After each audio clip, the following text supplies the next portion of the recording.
ஓம் சாந்தி. இன்றைய வாணி 8/4/2025 காலை முரளி. பாப்தாதா, மதுபன். இனிமையான குழந்தைகளே, அனைத்து யுகங்களிலும் உத்தமமானது இந்த சங்கம யுகமாகும். இங்குதான் ஆத்மாக்களாகிய நீங்கள் பரமாத்மா தந்தையோடு சந்திப்பு செய்கின்றீர்கள். இதுதான் மிகவும் உண்மையான கும்பமேளாவாகும்.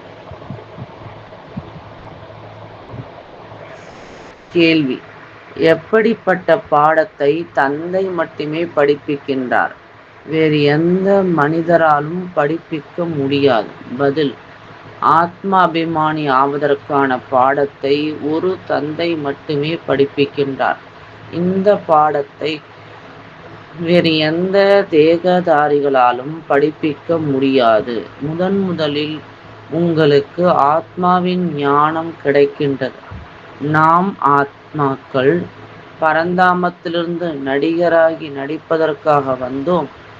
இப்பொழுது நாடகம் முடிகின்றது என நீங்கள் அறிந்துள்ளீர்கள். இந்த நாடகம் முன்பே உருவாக்கப்பட்டது. இதனை வேறு யாரும் உருவாக்கவில்லை. எனவே இதற்கு ஆரம்பம் மற்றும் முடிவு என்பது இல்லை. பாடல்: அன்பான நாயகிகளே, விழிப்படையுங்கள். ஓம் சாந்தி. இந்த பாடலை குழந்தைகள் பலமுறை கேட்டிருப்பீர்கள். இதை நாயகன் நாயகிகளிடம் கூறுகின்றார். இவர் எப்போது சரீரத்தில் வருகின்றாரோ அப்போது நாயகன் என கூறப்படுகிறது. இல்லையெனில் அவர் தந்தையாகவும் நீங்கள் குழந்தைகளாகவும் இருப்பீர்கள். நீங்கள் அனைவரும் பக்தைகள், பகவானை நினைவு செய்கின்றீர்கள். மணமகள் மணமகனை நினைவு செய்கின்றனர். அனைவருக்கும் அன்பான மணமகனாக இவர் இருக்கின்றார். அவர் வந்து குழந்தைகளுக்கு புரிய வைக்கின்றார். இப்போது விழிப்படையுங்கள், புதிய யுகம் வருகின்றது என்று. புதிய உலகம் சத்யுகம், பழைய உலகம் கலியுகமாகும். உங்களை சொர்க்கவாசியாக ஆக்குவதற்கு தந்தை வந்திருக்கிறார். நான் உங்களை சொர்க்கவாசியாக ஆக்குவேன் என வேறு எந்த மனிதரும் கூற முடியாது. சந்நியாசிகளுக்கு சொர்க்கம் மற்றும் நரகத்தை பற்றி எதுவும் தெரியாது. மற்ற தர்மங்களைப் போன்று சந்நியாசிகளுக்கும் ஒரு தர்மம் இருக்கிறது. அவர்கள் யாருமே ஆதி சனாதன தேவி தேவதா தர்மத்தை சேர்ந்தவர்கள் அல்ல. பகவான் வந்துதான் ஆதி சனாதன தேவி தேவதா தர்மத்தை படைக்கின்றார். யார் நரகவாசியாக இருக்கின்றார்களோ அவர்களே மீண்டும் சத்யுகத்தில் சொர்க்கவாசியாக ஆகின்றனர். இப்பொழுது நீங்கள் நரகவாசி அல்ல. இப்போது நீங்கள் சங்கம யுகத்தில் இருக்கின்றீர்கள். இடைப்பட்ட காலம் சங்கம யுகமாகும். சங்கம யுகத்தில் நீங்கள் சொர்க்கவாசியாக ஆவதற்கு முயற்சி செய்கின்றீர்கள். எனவே சங்கம யுகத்திற்கு மகிமை இருக்கின்றது. இதுவே அனைத்தையும் விட உத்தமமான கும்பமேளாவாக இருக்கின்றது. இந்நேரத்தையே புருஷோத்தம் என கூறப்படுகிறது. நாம் அனைவரும் ஒரு தந்தையின் குழந்தைகள் என நீங்கள் அறிந்துள்ளீர்கள். சகோதரத்துவம் என கூறப்படுகின்றது அல்லவா? அனைத்து ஆத்மாக்களும் தங்களுக்குள் சகோதரர்கள். இந்து சீனர்கள் அனைவரும் சகோதரர்கள் என கூறப்படுகிறது. இந்து சீனர்கள் அனைவரும் சகோதரர்கள் என கூறப்படுகிறது. அனைத்து தர்மத்தின் அடிப்படையில் சகோதரர்கள் என்ற ஞானம் இப்பொழுது உங்களுக்கு கிடைத்துள்ளது. நீங்கள் தந்தையாகிய எனது குழந்தைகள் என தந்தை புரிய வைக்கின்றார். இப்போது நீங்கள் நேரில் வந்து கேட்கின்றீர்கள். அவர்கள் வெறும் வாயால் மட்டுமே சொல்கின்றனர். அனைத்து ஆத்மாக்களின் தந்தை ஒருவர் மட்டுமே. அவரை மட்டுமே நினைவு செய்கின்றனர். ஆண் மற்றும் பெண் இருவரிடத்திலும் ஆத்மா உள்ளது. இதன் அடிப்படையில் சகோதரர்களாகவும், பிறகு சகோதரன் சகோதரியாக, பிறகு கணவன் மனைவியாக ஆகின்றனர். இவ்வாறு தந்தை வந்து குழந்தைகளுக்கு புரிய வைக்கின்றார். ஆத்மாக்கள் பரமாத்மாவை பிரிந்து வெகு காலமாகிவிட்டதாக கூறப்படுகிறது. நதிகள் மற்றும் கடல் பிரிந்து வெகு காலம் ஆகிவிட்டதாக கூறுவதில்லை. பெரிய நதிகள் கடலுடன் சேரத்தான் செய்கிறது.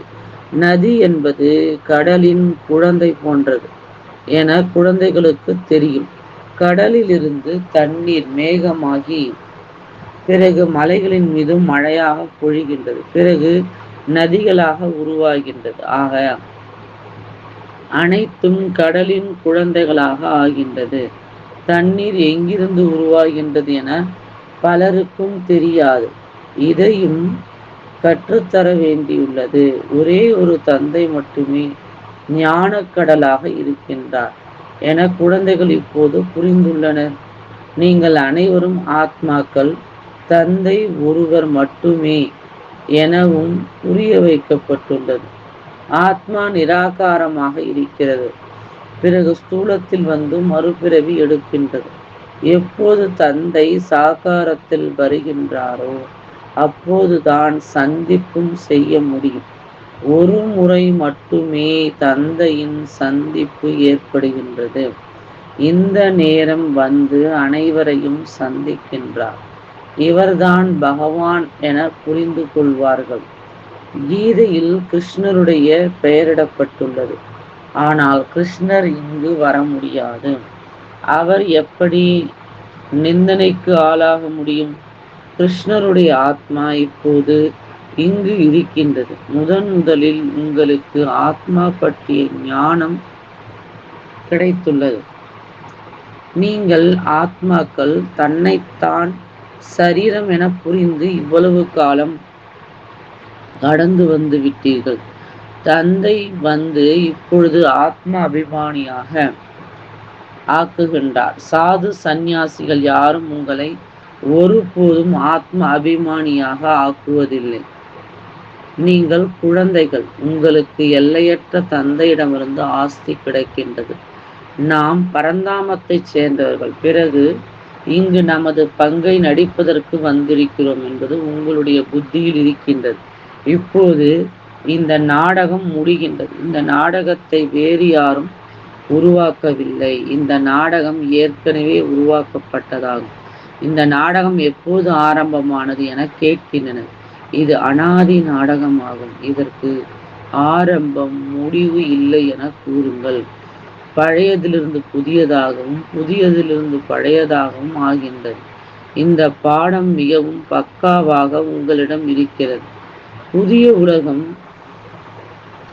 எப்போது உருவாகின்றது, பழைய உலகம் எப்போது உருவாகின்றது என உங்களுக்கு தெரியும். இது கூட சிலருடைய புத்தியில் முழுமையாக இருக்கின்றது. இப்போது இந்த நாடகம் முடியும், பிறகு மீண்டும் அப்படியே நடைபெறும் என உங்களுக்கு தெரியும். நமது 84 பிறவிகளின் பங்கு முடிந்துவிட்டது. தந்தை இப்போதும் நம்மை அழைத்து செல்ல வந்திருக்கின்றார். தந்தை வழிகாட்டியாகவும் இருக்கிறார் அல்லவா? நீங்கள்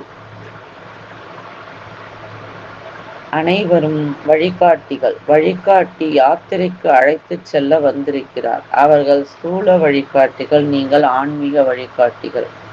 எனவே உங்களுடைய பெயர் பாண்டவ அரசாங்கமாகும். ஆனால் ரகசியமாக இருக்கிறது.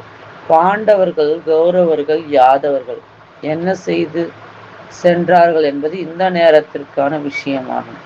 அதுவும் மகாபாரத யுத்தத்திற்கான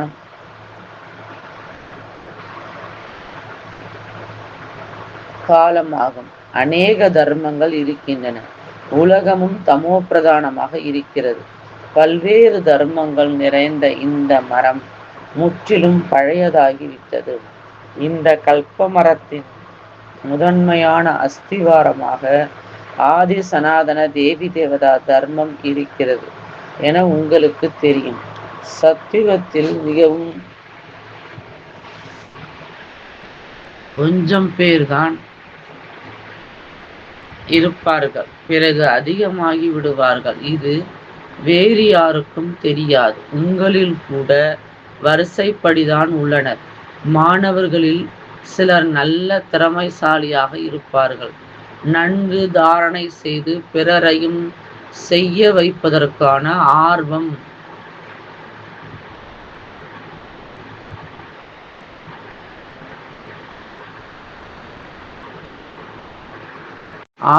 இருக்கும்.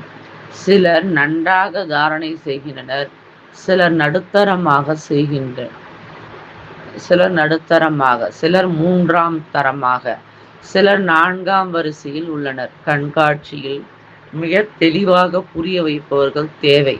2 தந்தையை பற்றி முதலில் கூறுங்கள். ஒன்று எல்லையற்ற பரலோக தந்தை, இன்னொன்று எல்லைக்குட்பட்ட லௌகீக தந்தை. பாரதத்திற்கு எல்லையற்ற ஆஸ்தி கிடைத்திருந்தது. பாரதம் சொர்க்கமாக இருந்தது, பிறகு நரகமாகிவிட்டது. இதனை அசுர ராஜ்யம் என கூறப்படுகிறது. பக்தியும் முதலில் முறையானதாக இருந்தது. ஒரு சிவபாபாவை மட்டுமே நினைவு செய்தனர். தந்தை கூறுகின்றார், குழந்தைகளே, புருஷோத்தம் நிலை அடைய வேண்டுமானால், தாழ்ந்த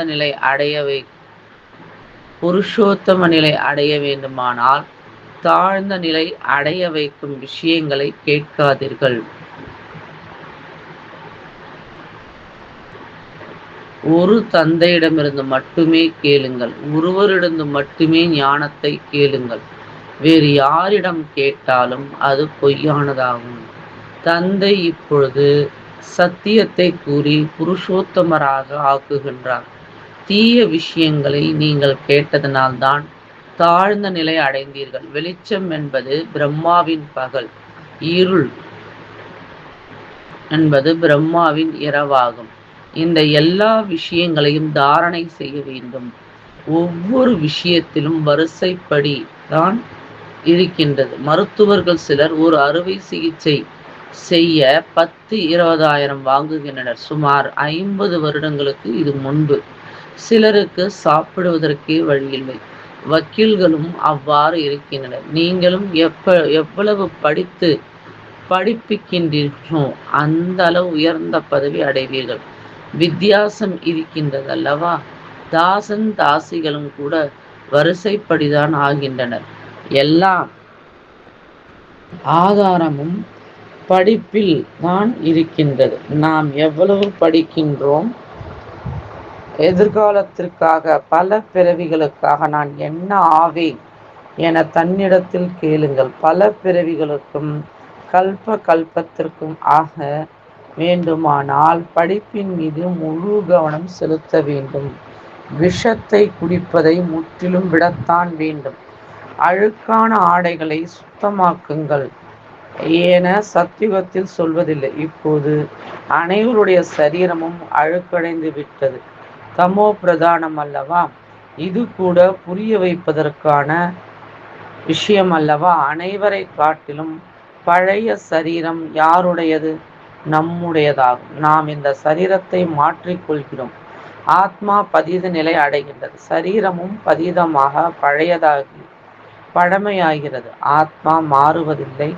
சரீரத்திற்கு வயதாகி மரணம் ஏற்படுகிறது. இது கூட நாடகத்தில் உருவாக்கப்பட்டுள்ளது. அனைவருக்கும் நாடகத்தில் பங்கு உள்ளது. ஆத்மா அழியாததாக இருக்கின்றது. நான் சரீரத்தை விடுகின்றேன் என ஆத்மா கூறுகின்றது. ஆத்மா அபிமானியாக ஆகத்தான் வேண்டும். மனிதர்கள் அனைவரும் தேக அபிமானியாக உள்ளனர். அரைக்கல்பம் தேக அபிமானியாக, அரைக்கல்பம் ஆத்ம அபிமானியாக இருக்கின்றோம். ஆத்ம அபிமானியாக இருப்பதன் காரணமாக சத்யுகத்தில் தேவதைகளுக்கு பற்றுதலை வென்றவர்கள் என்ற பாடம் கிடைத்தது. ஏனென்றால் நாம் ஆத்மாக்கள் இப்போது இந்த சரீரத்தை விட்டுவிட்டு இன்னொரு சரீரத்தை எடுப்போம் என அங்கு புரிந்திருப்பார்கள். பற்றுதலை வென்ற ராஜாவின் கதையும் இருக்கின்றது அல்லவா? தேவி தேவதைகள் பற்றுதலை வென்றவளாக இருப்பார்கள் என தந்தை புரிய வைக்கின்றார். மகிழ்ச்சியோடு ஒரு சரீரத்தை விட்டு இன்னொரு சரீரம் எடுக்க வேண்டும். குழந்தைகளுக்கு முழு ஞானமும் தந்தை மூலம் கிடைக்கின்றது. நீங்கள்தான் சக்கரத்தில் சுற்றி வந்து இப்பொழுது மீண்டும் சந்திக்கின்றீர்கள். யாரெல்லாம் மற்ற தர்மங்களுக்கு மாறி சென்றுள்ளார்களோ அவர்களும் வந்து சந்திப்பார்கள். தனது பிராப்தியை கொஞ்சமாவது அடைவார்கள். தர்மம் மாறிவிட்டது அல்லவா? எவ்வளவு காலம் வேறு தர்மத்தில் இருந்திருப்பார்கள் என தெரியாது. 2-3 பிறவிகள் அங்கே எடுத்திருப்பார்கள். சிலர் இந்துவிலிருந்து முஸ்லிம் மாறி மீண்டும் நமது தர்மத்திற்கு வருகின்றார்கள். இவையெல்லாம் விஸ்தாரமான விஷயங்களாகும். இவ்வளவு விஷயங்களை நினைவு செய்ய முடியவில்லை எனில் பரவாயில்லை. தன்னைத்தான் பாபாவின் குழந்தை என புரிந்து கொள்ளுங்கள் என தந்தை கூறுகின்றார். மிகவும் நல்ல குழந்தைகள் கூட மறந்து விடுகின்றனர். தந்தையை நினைவு செய்வதில்லை.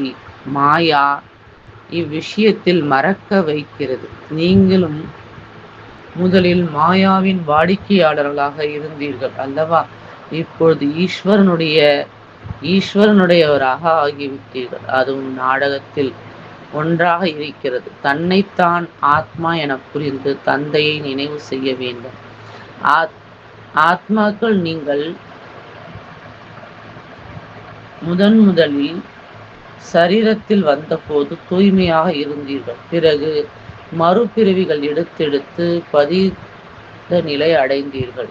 நஷ்டமோக ஆகுங்கள் என தந்தை மீண்டும் கூறுகின்றார். இந்த சரீரத்தின் மீது கூட பற்றுதல் வைக்காதீர்கள். இப்பொழுது உங்களுக்கு இந்த பழைய உலகிலிருந்து எல்லையற்ற வைராகியம் வந்துவிட்டது. ஏனென்றால் இவ்வுலகில் அனைவரும் ஒருவருக்கொருவர் துன்பம் தருகின்றனர். எனவே இந்த பழைய உலகை மறந்து விடுங்கள். நாம் அசரீரியாக வந்தோம், மீண்டும் அசரீரியாகி வீடு திரும்ப வேண்டும். இப்பொழுது இந்த உலகம் முடிந்தே தீரும். தமோ பிரதானத்திலிருந்து சதோ பிரதானமாக மனதால் என்னை நினைவு செய்யுங்கள். மனதால் என்னை மட்டும் நினைவு செய்யுங்கள் என கிருஷ்ணர் கூற முடியாது. கிருஷ்ணர் சத்யுகத்தில் வருகின்றார்.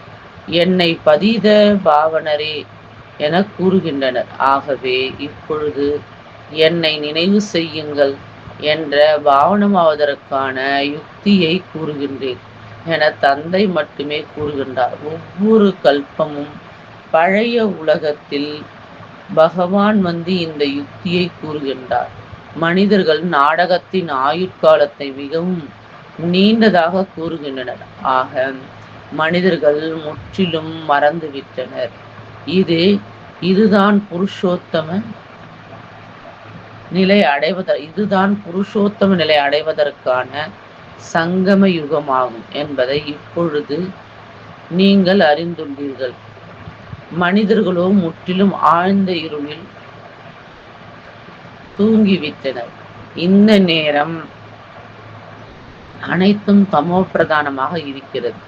அதாவது கீழான நிலையாக, தூய்மையற்ற நிலையாக இருக்கிறது. இப்பொழுது நீங்கள் தமோ பிரதானத்திலிருந்து சதோ பிரதானமாகின்றீர்கள். அதாவது தூய்மையற்ற நிலையிலிருந்து தூய்மையாக உயர்ந்த நிலையை அடைகின்றீர்கள். நீங்கள் தான் அனைவரையும் விட அதிக பக்தி செய்தீர்கள். இப்பொழுது பக்தி மார்க்கம் முடிகின்றது. மரணலோகத்தில் பக்தி இருக்கின்றது. பிறகு அமரலோகம் வரும். நீங்கள் இந்த நேரம் ஞானத்தை அடைகின்றீர்கள். பிறகு பக்தியின் பெயர் அடையாளம் கூட இருக்காது. ஹே பகவானே, ஹே ராம், இவை பக்தி மார்க்கத்தின் வரதான் வார்த்தைகளாகும். இங்கு எந்த சப்தமும் செய்ய வேண்டியதில்லை. தந்தை ஞான கடலாக இருக்கின்றார். ஏதாவது சப்தம் வருகின்றதா? அவரைத்தான் சுகம் சாந்தின் கடல் என கூறப்படுகின்றது. ஞானம் கூறுவதற்கு அவருக்கு சரீரம் அவசியம் வேண்டும் அல்லவா? பகவானின் மொழி என்னவென்று யாருக்கும் தெரியாது. பாபா எல்லா மொழிகளிலும் பேசுவார் என்பது அல்ல. ஹிந்தி மட்டுமே அவருடைய மொழியாகும். பாபா ஒரு மொழியால் மட்டுமே புரிய வைக்கின்றார்.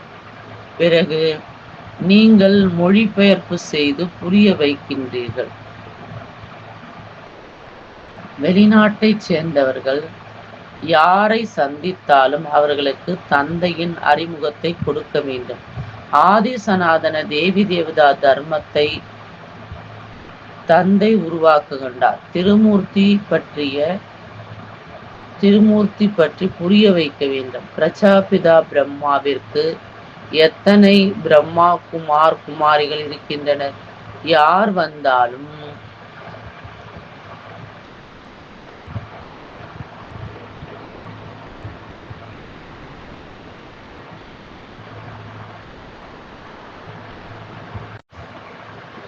வந்தாலும் நீங்கள் யாரிடத்தில் வந்துள்ளீர்கள் என முதலில் கேளுங்கள். போர்டும் வைக்கப்பட்டிருக்கிறது. பிரஜாபிதா அவரும் படைப்பாக இருக்கின்றார். இவரை பகவான் என கூற முடியாது. அதாவது பிரம்மாவை பகவான் சொல்ல முடியாது. நிராகாரமானவரை மட்டுமே பகவான் என கூறப்படுகின்றது. இந்த பிரம்மா குமாரிகள் பிரம்மாவின் குழந்தைகள். நீங்கள் இங்கு எதற்காக வந்துள்ளீர்கள்? எங்களது தந்தையிடம் உங்களுக்கு என்ன வேலை என கேட்க வேண்டும். தந்தையிடம் குழந்தைகளுக்கு மட்டுமே வேலை இருக்கும் அல்லவா? நாம் தந்தையை நல்ல முறையில் புரிந்துள்ளோம். குழந்தைகள் தந்தையை வெளிப்படுத்துவர் என கூறப்படுகின்றது. நாம் அவருடைய குழந்தைகளாக இருக்கின்றோம். நல்லது. இனிமேலும் இனிமையான தேடி கண்டெடுக்கப்பட்ட செல்ல குழந்தைகளுக்கு தாயும் தந்தையுமான பாப் தாதாவின் அன்பு நினைவுகள் மற்றும் காலை வணக்கம். ஆன்மீக குழந்தைகளுக்கு ஆன்மீக தந்தையின் நமஸ்காரம். ஆன்மீக தந்தைக்கு ஆன்மீக குழந்தைகளின் அன்பு நினைவுகளும் நமஸ்காரம். தாரணைக்கான முக்கிய சாரம். ஃபர்ஸ்ட் பாயிண்ட், புருஷோத்தம நிலை ஆவதற்காக தாழ்ந்த நிலை அடைய வைக்கும் தீய விஷயங்களை கேட்கக்கூடாது. ஒரு தந்தையிடமிருந்து மட்டுமே முறையான கலப்படமில்லாத ஞானம் கேட்க வேண்டும். 2வது பாயிண்ட், நஷ்டமோக ஆவதற்காக ஆத்ம அபிமானி ஆவதற்கு முழுமையான முயற்சி செய்ய வேண்டும். இந்த பழைய உலகம் துன்பம் தரக்கூடியது. இதனை மறக்க வேண்டும். இதிலிருந்து எல்லையற்ற வைராகியம் வர வேண்டும் என்பது புத்தியில் இருக்க வேண்டும். வரதானம். சங்கம யுகத்தில் அனைத்து பிராப்திகளையும் நினைவில் கொண்டு ஏறும் கலையின் அனுபவம் செய்யும் சிறந்த பிராப்தம் உடையவர் ஆவீர்களாக. சங்கம யுகத்தின் அனைத்து பிராப்திகளையும் நினைவில் கொண்டு ஏறும் கலையின் அனுபவம் செய்யும் சிறந்த பிராப்தம் உடையவர் ஆவீர்களாக. பரமாத்ம சந்திப்பு மற்றும் பரமாத்ம ஞானத்தின் சிறப்பாவது அழியாத